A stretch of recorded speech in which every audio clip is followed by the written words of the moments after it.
রাবিকুল শিরোমণি হজরতে আবু হুরায়রা রাদিয়াল্লাহু তাআলা আনহু তিনি বর্ণনা করেন, হাদিসটি ইমাম তিরমিজি রাহিমাহুল্লাহ তাআলা সুনানে তিরমিজির মধ্যে উল্লেখ করেছেন, মা মিন আইয়ামিন আহাব্বু ইলাল্লাহ আন ইউতাআব্বাদা লাহু ফিহা মিন আশরি যিল হিজ্জাহ। জিলহজ মাসের প্রথম দশকের ইবাদত, এর চেয়ে গুরুত্বপূর্ণ দিন, ইবাদতের দিন আর কোথাও হয় না।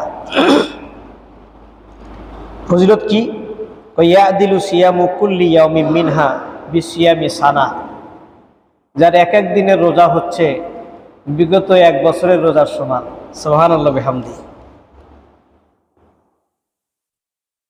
ওয়া কিয়ামু কুল্লি লাইলাতিন মিনহা বিকিয়ামি লাইলাতুল কদর।